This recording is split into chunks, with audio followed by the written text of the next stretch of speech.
Hello everyone, good evening, सत श्री अकाल। कैसे हैं आप लोग। तो दोस्तों, जैसा कि आप सभी लोग जानते हैं, इसके पहले मैंने आपको बताया था, एक दिन पहले ही मैंने आपको बताया था कि क्लास की टाइमिंग चेंज की जा रही है। तो अब क्लास की टाइमिंग हमारी हो गई है 10 बजे, यानी इवनिंग में 10 बजे सीटेट और यूपी टेट की जो साइकोलॉजी और इन्वायरमेंट की टेस्ट सीरीज चल रही है, और रात 10 बजे से, और 9:30 बजे से यूपी स्पेशल और कुरुक्षेत्र बैच चलेगा। 9 बजे से आईपीसी और सीआरपीसी की क्लास चलेगी। ठीक है, तो इसको आप लोग ध्यान रखिएगा। आइए अब शुरू करते हैं, किसी और बात की चर्चा ना करते हुए सीधा आते हैं आज के अपने पहले प्रश्न पर। तो आज का हमारा जो पहला प्रश्न है आपके सामने स्क्रीन पर है कि जैव विविधता हॉट स्पॉट के रूप में, जैव विविधता हॉट स्पॉट के रूप में घोषित होने के लिए क्या लक्षण है, यानी लक्षण क्या है। पहला ऑप्शन है कि इस क्षेत्र में कम से कम 0.5% या विनाशकारी पौधों की 1500 प्रजातियों को स्थानिक प्रजातियों के रूप में होना चाहिए। दूसरा ऑप्शन कहता है इस क्षेत्र को अपनी प्राथमिक वनस्पति का कम से कम 70% नष्ट करना चाहिए। ठीक है, ऑप्शन है केवल ए सही है, ऑप्शन बी है केवल 2 सही है, ऑप्शन सी है केवल 1 और 2 दोनों सही है, और ऑप्शन डी है इनमें से कोई नहीं। तो इसका आंसर क्या हो जाएगा, जल्दी से इसका आंसर करिए, जल्दी से इसका आंसर करिए मेरे प्रिय साथियों। तो इसका आंसर करिए, तो मैं इसका आंसर बता देता हूँ। तो इसका आंसर हो जाएगा ए और दोनों सही हैं। ठीक है, तो हॉट स्पॉट के लिए इतनी सारी योग्यताएं या ये लक्षण दोनों रहते हैं, तो वहाँ पर जैव विविधता हॉट स्पॉट घोषित कर दिया जाता है। चलिए अगले प्रश्न की बात करें तो पश्चिमी घाट पारिस्थितिकी विशेषज्ञ पैनल WGEEP के अध्यक्ष कौन है। पहला ऑप्शन है RK पचौरी, दूसरा ऑप्शन है वंदना शिव, तीसरा ऑप्शन है माधव गाडगिल, चौथा ऑप्शन है प्रदीप कृष्णन। जल्दी से इसका आंसर करिए, आपके पास बिल्कुल समय नहीं है और आप लोग शेयर करना, लाइक करना बंद कर दे रहे हैं, ये बहुत गलत बात है। ठीक है, लाइक शेयर जरूर करते चलिए, बार बार ये सब सारी चीज़ें कहने वाली बात नहीं होती है। ठीक है, तो इसका आंसर हो जाएगा मेरे प्रिय साथियों गाडविल, माधव गाडविल इसका आंसर हो जाएगा। तो माधव गाडविल की अध्यक्षता में ही एक समिति का गठन किया गया था, पश्चिमी घाट पारिस्थितिकी विशेष क्षेत्र पैनल। ठीक है, तो इस बात को ध्यान रखिएगा। ठीक है, ताकि पश्चिमी घाट के संरक्षण किया जा सके, ताकि पश्चिमी घाटों के संरक्षण और देखभाल किया जा सके। चलिए अगले प्रश्न की बात करें तो अगला प्रश्न कहता है शेर की पूंछ वाला मकाक किस वन्य जीव रिजर्व में पाया जाता है। शेर की पूंछ वाला मतलब शेर जैसे जो उसके पुच्छ रहती है, मकाक नामक जीव जो है किस वन्य जीव रिजर्व में पाया जाता है। पहला ऑप्शन है नीलगिरी, दूसरा ऑप्शन है दिबांग, तीसरा ऑप्शन है नोकरेक और चौथा ऑप्शन है इनमें से कोई नहीं। जल्दी से इसका आंसर करिए, तो इसका आंसर हो जाएगा मेरे प्रिय साथियों नीलगिरी, यानी पहला ऑप्शन इज राइट। शेर पूंछ वाला मकाक पश्चिमी घाटों में पाया जाने वाला एक जीव है और यह नीलगिरी की पहाड़ियों में पाया जाता है। यह एक दुर्लभ प्रजाति की श्रेणी में से रखा गया है, तो इसे दुर्लभ प्रजाति की श्रेणी में रखा गया, इस बात को आप लोग ध्यान रखिएगा। अगले प्रश्न की बात करें तो अगला प्रश्न कहता है कि देखिए नाइट्रोजन चक्र में मिट्टी नाइट्रेट्स को मुक्त नाइट्रोजन में किसके द्वारा बदल दिया जाता है। नाइट्रोजन चक्र में मिट्टी नाइट्रेट्स को मुक्त नाइट्रोजन में किसके द्वारा बदल दिया जाता है। पहला ऑप्शन है नाइट्रीफाइंग बैक्टीरिया, दूसरा ऑप्शन है डिनाइट्रीफाइनिंग बैक्टीरिया और तीसरा ऑप्शन है एमोनीफाइंग बैक्टीरिया, चौथा ऑप्शन है इनमें से कोई नहीं। चौथा ऑप्शन है इनमें से कोई नहीं। जल्दी से इसका आंसर करिए, तो इसका आंसर हो जाएगा मेरे प्रिय साथियों डिनाइट्रीफाइनिंग बैक्टीरिया। तो नाइट्रोजन चक्र में मिट्टी और नाइट्रेट को मुक्त नाइट्रोजन बनाने के लिए, ठीक है, क्या किया जाता है, डिनाइट्रीफाइंग बैक्टीरिया द्वारा बदल दिया जाता है या इसके द्वारा बदल दिया जाता है। चलिए बात करते हैं सल्फर डाइऑक्साइड के प्रदूषण का जैविक सूचक क्या है। सल्फर डाइऑक्साइड ऑक्साइड के प्रदूषण का जैविक सूचक क्या है। पहला ऑप्शन कहता है काई, दूसरा ऑप्शन कहता है धुआं, तीसरा ऑप्शन कहता है बायोफ्राइटा और चौथा ऑप्शन कहता है इनमें से कोई नहीं। फटाफट इसका आंसर करिए मेरे प्रिय साथियों, तो इसका आंसर हो जाएगा ए, यानी काई हो जाएगा। तो सल्फर डाइऑक्साइड के प्रदूषण का जैविक सूचक क्या माना जाता है, काई माना जाता है, इस बात को ध्यान रखिएगा। चलिए अगले प्रश्न की बात करें तो पानी के फर्न अंजुला और साइनोबैक्टीरिया अन्नवेना के बीच क्या संबंध है। अन्नावेना के बीच क्या संबंध है। पहला ऑप्शन है सहजीवी, दूसरा ऑप्शन है पारस्परिक, तीसरा ऑप्शन है परजीविता, चौथा ऑप्शन है आद्य सहयोग, जल्दी से इसका आंसर करिए। तो इसका आंसर हो जाएगा मेरे प्रिय साथियों सहजीवी। इस बात को ध्यान रखिएगा। पानी के फर्न अजोला और साइनोबैक्टीरियम अन्ना बेन्ना परस्पर सहजीवी जो होते हैं, इनका संबंध है सहजीवी से संबंध। सॉरी, निम्नलिखित नेक्स्ट प्रश्न की बात करें तो निम्नलिखित में से कौन सा मूंगा चट्टान का क्षेत्र नहीं है? जल्दी से शेयर भी करते चलिए साथियों। ठीक है, निम्नलिखित में से कौन सा मूंगा चट्टान का क्षेत्र नहीं है? पहला ऑप्शन है मन्नार की खाड़ी, दूसरा ऑप्शन है खंभात की खाड़ी, तीसरा ऑप्शन है लक्षद्वीप, चौथा ऑप्शन है अंडमान निकोबार द्वीप समूह। जल्दी से इसका आंसर करिए। वैसे तो इसका आंसर दिख ही रहा है, खंभात की खाड़ी इसका आंसर हो जाएगा मेरे प्रिय साथियों। खंभात की खाड़ी इसका आंसर हो जाएगा। तो भारत में मूंगा चट्टान की 4 जगह पाई जाती हैं, मन्नार की खाड़ी, लक्षद्वीप, अंडमान निकोबार द्वीप समूह और कच्छ की खाड़ी। इसको आप लोग ध्यान रखिएगा। पहला है मन्नार की खाड़ी, दूसरा है लक्षद्वीप, तीसरा है अंडमान निकोबार द्वीप समूह और चौथा है कच्छ की खाड़ी जो कि गुजरात में है अवस्थित। ठीक है, तो भारत में मूंगा चट्टान की 4 जगह पाई जाती हैं, इस बात को ध्यान रखिएगा। चलिए अगले प्रश्न की बात करें तो अगला प्रश्न बहुत ही सरल प्रश्न है। ये मान के चलिए आपके एग्जाम में इसी वर्ष हो सकता है पूछा ना जाए। तो विश्व का सर्वाधिक प्रति व्यक्ति कार्बन डाइऑक्साइड उत्सर्जक देश कौन सा है? कतर, संयुक्त राज्य अमेरिका, चीन, भारत। जल्दी से इसका आंसर करिए। आपके एग्जाम में पूछा जा चुका है, पक्का इसको आप लोग देखिएगा। ये आपके एग्जाम में पूछा जा चुका है प्रीवियस ईयर में। चलिए इसका आंसर हो जाएगा कतर। कतर जो है दुनिया का प्रति व्यक्ति यानी सबसे ज़्यादा और सबसे बड़ा कार्बन डाइऑक्साइड उत्सर्जक है। हालांकि कुल मिलाकर सबसे बड़ा कार्बन डाई उत्सर्जक देखा जाए तो चीन है, लेकिन प्रति व्यक्ति के हिसाब से देखा जाए तो कतर माना जाता है, लेकिन वैसे देखा जाए तो चीन है, फिर अमेरिका है। ठीक है, चलिए अगले प्रश्न की बात करते हैं। अब देखिए ये आपके प्रश्न जितने भी हैं ज्योग्राफिकल से हैं। ज्योग्राफिकल के कई क्वेश्चन आपके एग्जाम में पूछे जा चुके हैं, प्रीवियस ईयर के क्वेश्चन को मैंने अध्ययन किया है। ठीक है, इसीलिए मैंने इस तरह के प्रश्न लेकर आया हूँ। ठीक है, चलिए बात करते हैं क्षेत्रफल की दृष्टि से देश के 4 सबसे बड़े राज्यों का सही क्रम बताइए। क्षेत्रफल की दृष्टि से देश के 4 सबसे बड़े राज्यों का सही क्रम बताइए। पहला ऑप्शन है राजस्थान, मध्य प्रदेश, महाराष्ट्र, उत्तर प्रदेश। दूसरा ऑप्शन है मध्य प्रदेश, महाराष्ट्र, राजस्थान, उत्तर प्रदेश। तीसरा ऑप्शन है महाराष्ट्र, राजस्थान, मध्य प्रदेश, बिहार और चौथा ऑप्शन है मध्य प्रदेश, राजस्थान, महाराष्ट्र, उत्तर प्रदेश। जल्दी से इसका आंसर करिए।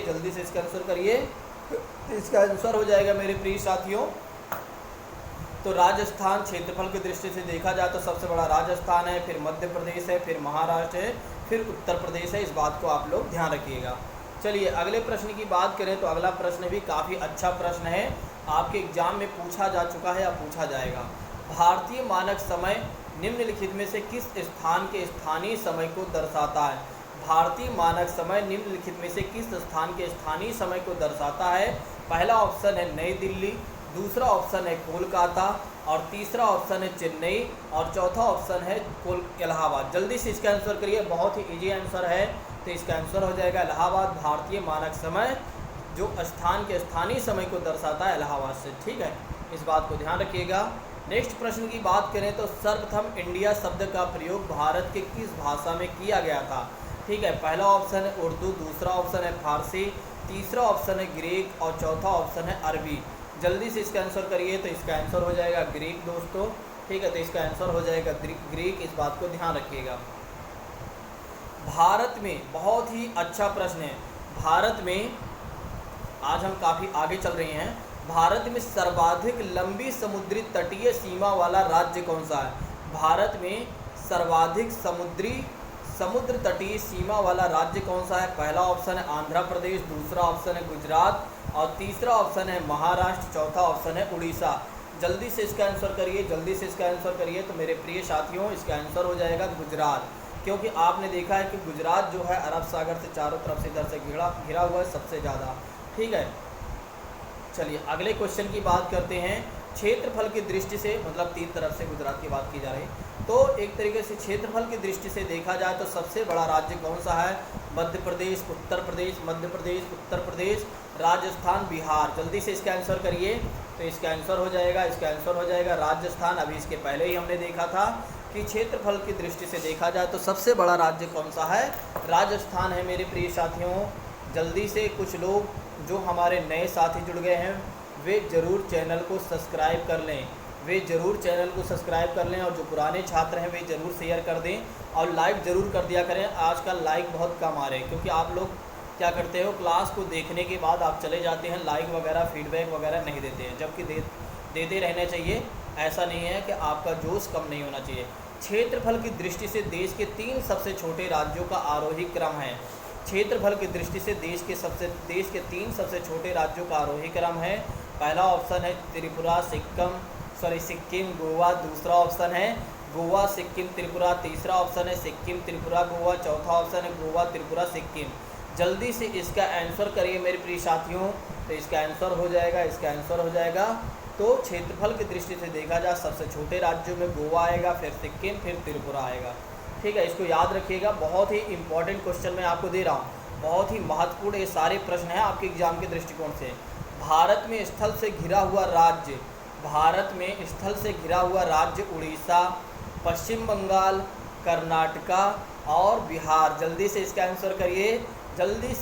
आंसर करिए मेरे प्रिय साथियों। इसका आंसर हो जाएगा बिहार। आप देखिए कि बिहार राज्य जो है पूरी तरीके से स्थलखंड से है। बिहार, उत्तर प्रदेश, ठीक है, ये सब पूरी तरीके से आपके स्थलखंड में आते हैं। चलिए अगले प्रश्न की बात करते हैं। बहुत ही सरल प्रश्न है, अभी प्रीवियस टेस्ट सीरीज में इसको मैंने करवा भी दिया है। मैकमोहन रेखा निम्नलिखित में से किन 2 देशों के बीच अलग होती हैं? पहला ऑप्शन है भारत म्यांमार, दूसरा ऑप्शन है भारत पाकिस्तान, तीसरा ऑप्शन है भारत अफगानिस्तान और चौथा ऑप्शन है मेरे प्रिय साथियों भारत चीन। जल्दी से इसका आंसर करिए। तो इसका आंसर हो जाएगा मेरे प्रिय साथियों, इसका आंसर हो जाएगा भारत चीन। लक्षद्वीप समूह स्थित है। लक्षद्वीप कहाँ पर अवस्थित है? अरब सागर में, खंभात की खाड़ी में, मन्नार की खाड़ी में, बंगाल की खाड़ी में।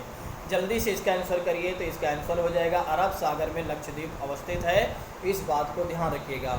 चलिए अगले प्रश्न की बात करें। बहुत ही सरल प्रश्न है। जनसंख्या की दृष्टि से भारतीय संघ का सबसे बड़ा राज्य कौन सा है? सबसे छोटा राज्य कौन सा है? सिक्किम, मिजोरम, अरुणाचल प्रदेश, गोवा। जल्दी से इसका आंसर करिए, जल्दी से करिए।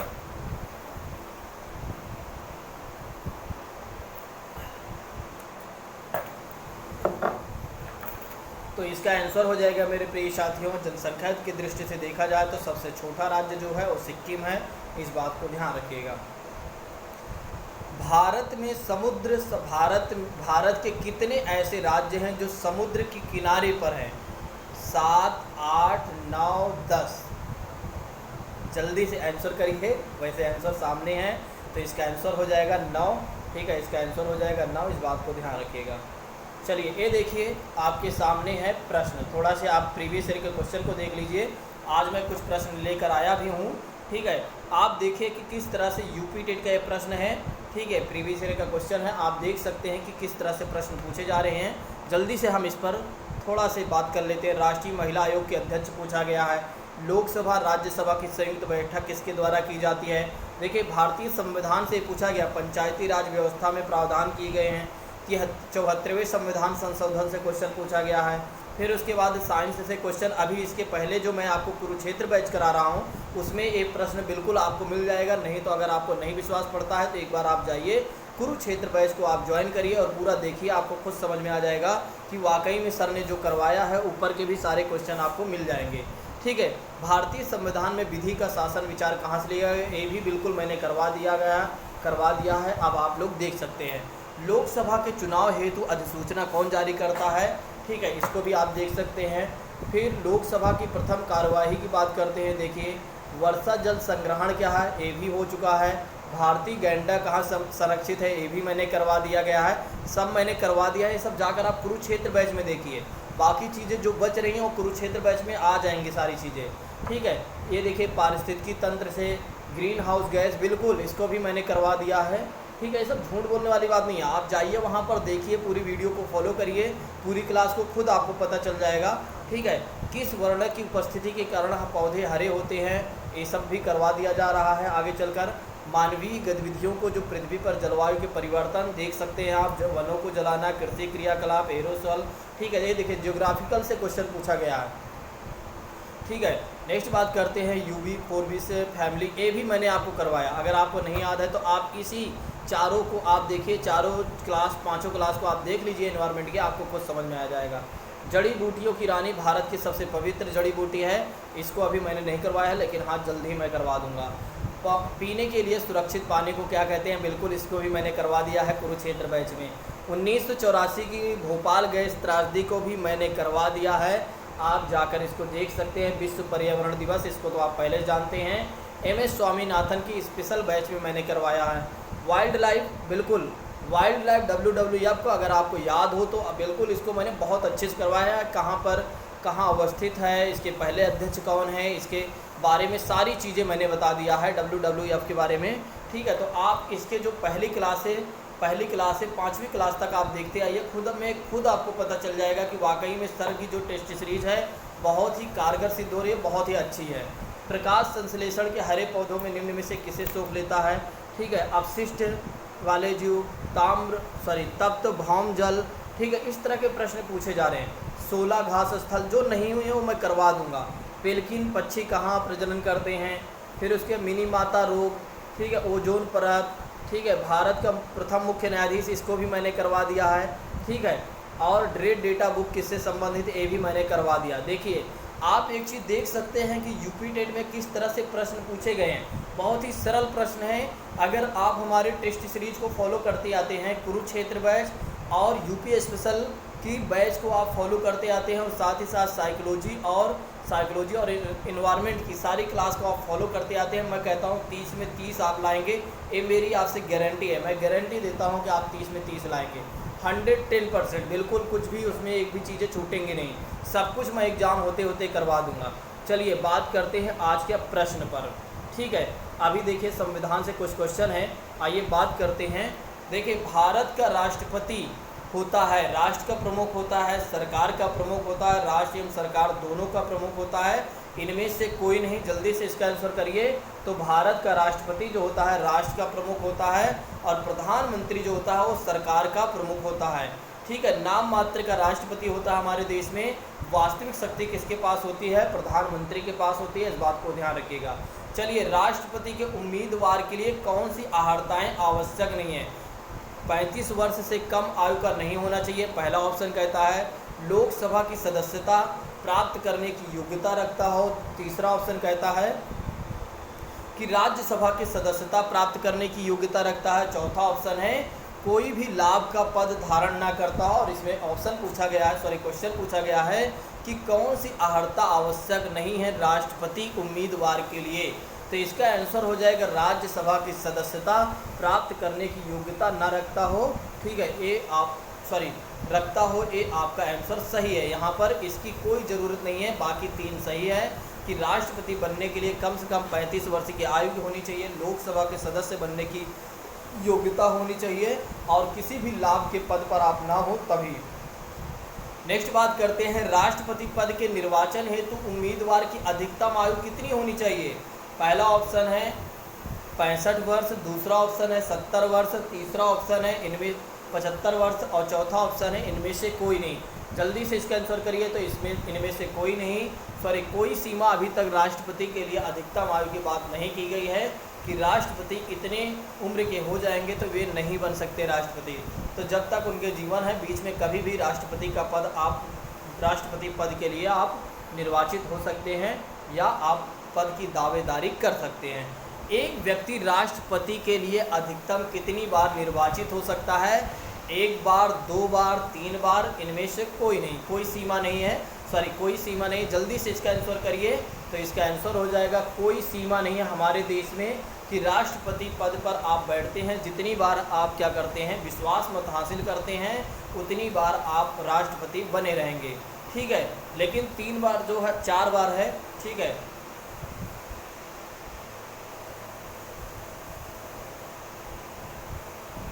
ठीक है, 4 बार नहीं है, 4 बार मुझे ध्यान कुछ और आ रहा है, मैं कुछ और बताने का प्रयास कर रहा था लेकिन भूल गया। चलिए कोई नहीं, अभी याद आएगा बता दूंगा। चलिए अगले प्रश्न की बात करें तो राष्ट्रपति का निर्वाचन किस प्रकार से होता है। राष्ट्रपति का निर्वाचन किस प्रकार से होता है, प्रत्यक्ष रूप से, अप्रत्यक्ष रूप से, उपर्युक्त दोनों प्रकार से, मनोनयन द्वारा। जल्दी से इसका आंसर करिए। तो राष्ट्रपति के निर्वाचन किस प्रकार से होता है, किस विधि के द्वारा होता है? तो आप प्रत्यक्ष निर्वाचित होते हैं हमारे राष्ट्रपति महोदय, इस बात को ध्यान रखिएगा। चलिए नेक्स्ट क्वेश्चन की बात करें तो राष्ट्रपति के निर्वाचन हेतु कौन सी पद्धति अपनाई जाती है? सूची पद्धति, संचयी मत पद्धति, सापेक्ष बहुमत पद्धति, और चौथा ऑप्शन कहता है समानुपातिक प्रतिनिधित्व एकल संक्रमणीय पद्धति। जल्दी से इसका आंसर करिए। तो इसका आंसर हो जाएगा डी, यानी कि समानुपातिक प्रतिनिधित्व एकल वाला आंसर सही है। अगर आप चाहते हैं कि आपका बहुत अच्छे से क्वालिटी हो जाए तो आप क्वालिटी वाले क्लास में चले जाइए। प्ले लिस्ट में आज मैं इसको डिस्क्रिप्शन में डाल भी दूंगा, प्ले लिस्ट में डाल दूंगा, ताकि आप अगर वहाँ जाना चाहते हैं तो जा सकते हैं। ठीक है, हमने इसकी सारी वीडियो डाल दिया है, आप उसको देखना चाहें तो देख सकते हैं। चलिए अगले प्रश्न की बात करते हैं। तो राष्ट्रपति को पद की गोपनीयता की शपथ कौन दिलवाता है? पहला ऑप्शन प्रधानमंत्री, दूसरा ऑप्शन है लोकसभा का अध्यक्ष, तीसरा ऑप्शन है सर्वोच्च न्यायालय का मुख्य न्यायाधीश, और चौथा ऑप्शन है भारत के महाधिवक्ता। मेरे प्रिय साथियों, इसका आंसर करिए। तो इसका आंसर हो जाएगा सर्वोच्च न्यायालय का मुख्य न्यायाधीश। तो राष्ट्रपति पद की शपथ की गोपनीयता कौन दिलाता है? सर्वोच्च न्यायालय का मुख्य न्यायाधीश। राष्ट्रपति अपना त्यागपत्र किसे संबोधित कर सकता है? उपराष्ट्रपति को, प्रधानमंत्री को, लोकसभा के अध्यक्ष को, सर्वोच्च न्यायालय के मुख्य न्यायाधीश को। जल्दी से इसका आंसर बताइए। तो इसका आंसर हो जाएगा उपराष्ट्रपति को राष्ट्रपति महोदय अपना त्यागपत्र दे सकते हैं। और उपराष्ट्रपति महोदय अगर त्यागपत्र देना चाहें तो वे राष्ट्रपति को दे सकते हैं, इस बात को ध्यान रखिएगा। चलिए अगले प्रश्न की बात करते हैं। अगर राष्ट्रपति का पद खाली हो जाता है तो कितने समय के भीतर या कितने अवधि के भीतर भरा जाना चाहिए? पहला ऑप्शन 15 दिन, 30 दिन, 3 माह, 6 माह। जल्दी से इसका आंसर करिए। मुझे लगता है इसका आंसर सारे छात्र कर देंगे। तो इसका आंसर हो जाएगा 6 माह। भारत का प्रथम राष्ट्रपति कौन था? डॉक्टर राजेंद्र प्रसाद जी, डॉक्टर राधाकृष्णन, राजगोपालाचारी, ज्ञानी जैल सिंह। ठीक है, तो पहला ऑप्शन इज राइट, जानते हैं आप लोग। डॉक्टर राजेंद्र प्रसाद भारत के प्रथम राष्ट्रपति थे। नेक्स्ट क्वेश्चन की बात करते हैं। बहुत ही अच्छा प्रश्न है और आपके लिए बहुत ही महत्वपूर्ण है। 26 जनवरी 1950 से राष्ट्रपति पद के लिए प्रथम चुनाव होने तक भारत का अंतिम राष्ट्रपति कौन था? CR Rajagopalachari, GV Mavalankar, doctor Rajendra Prasad, S Radhakrishnan. जल्दी से इसका आंसर करिए। तो इसका आंसर हो जाएगा मेरे प्रिय साथियों डॉक्टर राजेंद्र प्रसाद अंतरिम राष्ट्रपति थे जब 26 जनवरी 1950 के बाद चुनाव होने के तक। ठीक है, चलिए नेक्स्ट क्वेश्चन की बात करते हैं। निम्नलिखित में से कौन सा राष्ट्रपति निर्विरोध चुना गया था? डॉक्टर जाकिर हुसैन, नीलम संजीव रेड्डी, फखरुद्दीन अली अहमद, ज्ञानी जैल सिंह। तो इसका आंसर हो जाएगा नीलम संजीव रेड्डी। एक बार ये हार गए थे लेकिन दोबारा जब ये चुने गए तो नीलम संजीव रेड्डी निर्विरोध चुने गए थे। चलिए नेक्स्ट क्वेश्चन की बात करते हैं। नेक्स्ट क्वेश्चन की बात करें तो किस कार्यवाहक राष्ट्रपति ने सबसे कम अवधि के लिए राष्ट्रपति का पद संभाला? पहला ऑप्शन है बीबी गिरी, दूसरा ऑप्शन है बीडी जत्ती, और तीसरा ऑप्शन है HM हिदायतुल्ला, और डी ऑप्शन है doctor S Radhakrishnan. Doctor S Radhakrishnan मेरे प्रिय साथियों, तो इसका आंसर हो जाएगा HM हिदायतुल्ला, इसका आंसर है। चलिए आज की क्लास को हम यहीं पर समाप्त करते हैं। कल मिलते हैं अपने समय पर। कल की हमारी क्लास जो होगी 10 बजे से ही रहेगी, और कल की क्लास में हम देखेंगे साइकोलॉजी की क्लास, यानी कि कल क्लास हम जो पढ़ेंगे कल के टेस्ट सीरीज में साइकोलॉजी रहेगी। यह क्लास आपको कैसे लगी आप सभी लोग कमेंट बॉक्स में ज़रूर बताइएगा, और जल्दी से लाइक करके ही जाइएगा, सब्सक्राइब करके जाइएगा, शेयर करके जाइएगा। ठीक है, आप अपने सारे नैतिक कार्यों को करते चलिए। आज की क्लास को हम यहीं पर समाप्त करते हैं। आप हमें इजाज़त दीजिए, कल मिलते हैं। थैंक यू सो मच, जय हिंद।